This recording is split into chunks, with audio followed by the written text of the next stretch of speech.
haatan soo gaarayna waxa uu sheegayaa in suxufiga rugcadaaga ah Dan Lemon laga soo daayay xabsigii la geliyay goor dambe jimcaha maanta ta halkaasi oo gobolka la yiraahdo California magaalada Los Angeles ay ciidamada ugu daateen ammaanka kadibna ay ka soo xireen goor dambe oo xalayta suxufigani ayaa waxa Mr. Dan Lemon la yiraahdo ugu sii daayaan raahde damaanad shakhsi ah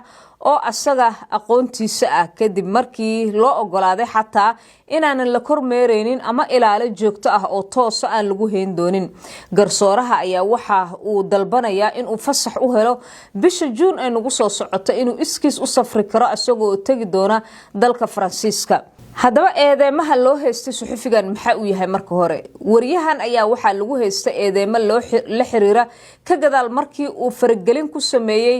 oo uu markaasi qalalaasho ka abuuray goob dad ay ku cibaadeysanayeen kaniisad la yiraahdo The Series Church oo ku taal magaalada St. Paul ee gobolka Minnesota halkaasi oo ninka pastorka ah amaba ninka hormuudka ka ah kaniisadaasi ee wadaadka aha la sheegay in uu markaasi ka shaqeynayay dhinaca kale to ICE xilliyada qaarkood ayada oo dad fara badan laga xirxiray kaniisadaasi loona maleynayo in uu asagu ku lug lahaa soo xiristooda oo uu hoosta ka farmuuqay haddaba Dan Lemon maxaa lagu haystaa haatan waxa lagu haystaa in uu faragelin ku sameeyay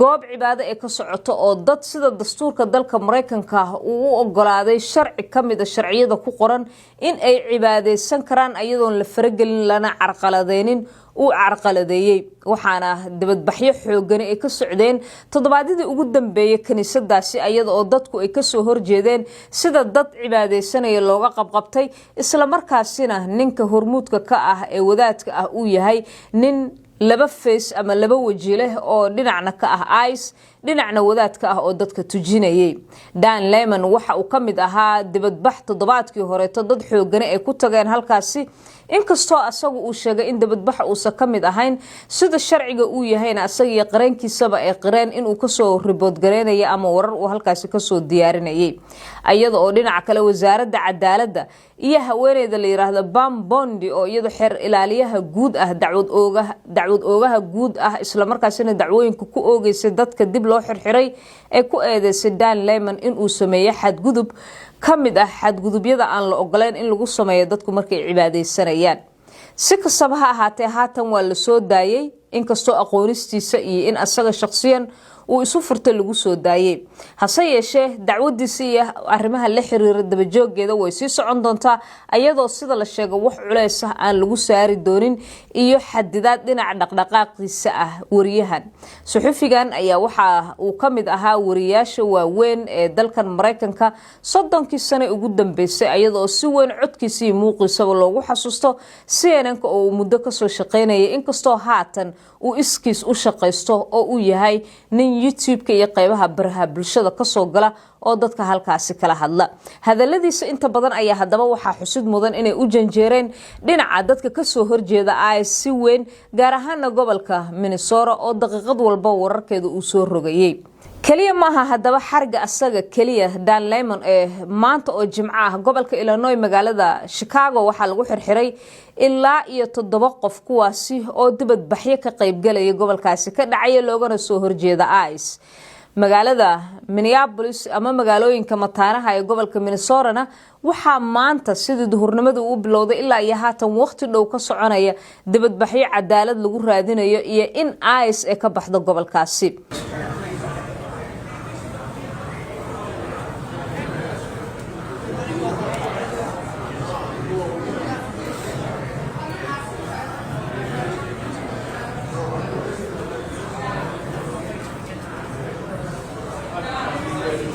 Oh yeah, don't forget the Republican Party put Band-Aids on their ear when Trump faked this assassination attempt. Don't forget they all did that too. Fucking cult.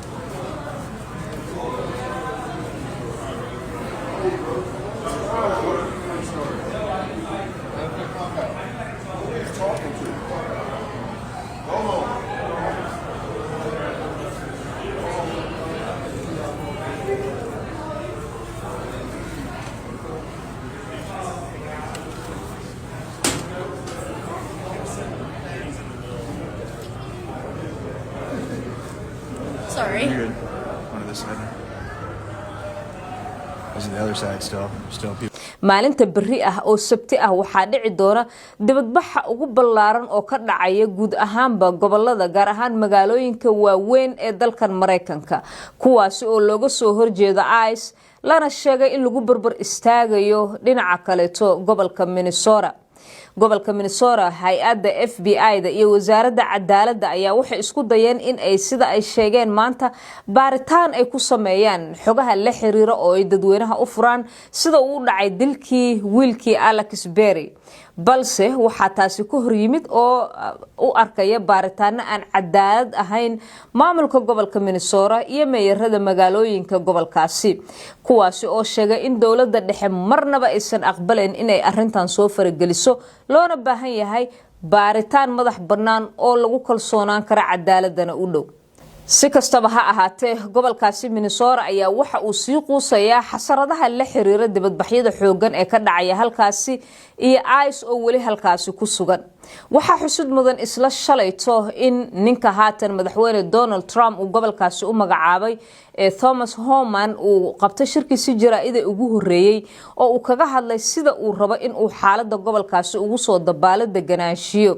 asagoo oo sheegay in ay jiri doonaan in ciidamada ICE laga saari doono gobolkaasi waxaasi xusud mudan ma uusan sheegin goorta la saari doono iyo tirada inta ay la eg tahay in la saari doono ciidamada ICE inkastoo uu sheegay in magaalooyinka waaweyn wadooyinka ay nadiif noqon doonaan oo ay jiri doonin ICE taagan haddana waxa uu sheegay in ay jiri doonaan